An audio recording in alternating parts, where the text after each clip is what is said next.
Angkatan Bersenjata Federasi Rusia merilis perkembangan terbaru operasi militer khusus di Ukraina.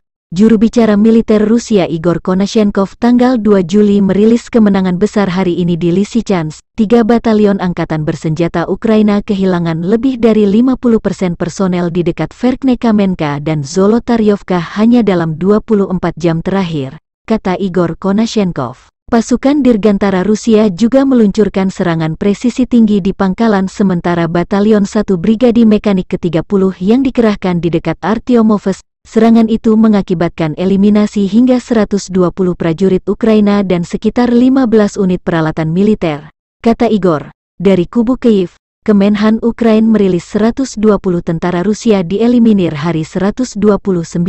Total 35.870 tentara Kremlin meninggal selama invasi. Вооруженные силы Российской Федерации продолжают наносить удары по военным объектам на территории Украины. Высокоточным оружием ВКС России за сутки уничтожены 5 пунктов управления Вооруженных сил Украины в районах Артемовск и Часов Яр Донецкой Народной Республики, Первомайская, Зеленый Гай и Бормашова Николаевской области. 3 склада с боеприпасами в районах населенных пунктов Шевченково и Новогригоровка Запорожской области, а также живая сила и военная техника Вооруженных сил Украины в 32 районах.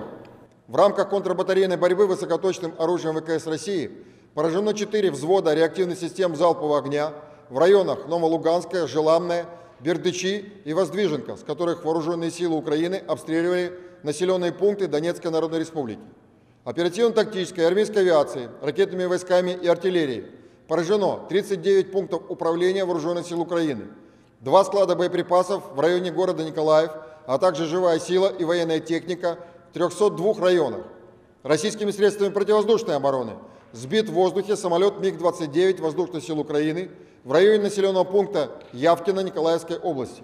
Также сбиты 19 украинских беспилотных летательных аппаратов в районах населенных пунктов Воскресеновка, Глинская, Питомник, Жовтневая, Рубежная, Петровка Харьковской области, Работино, Новоданиловка Запорожской области, Петровская, Попасная, Кременная, Луганской Народной Республики, Снежная, Высокая и Синоватая Донецк, Макеевка, Докучаевск, Комсомольская Донецкой Народной Республики.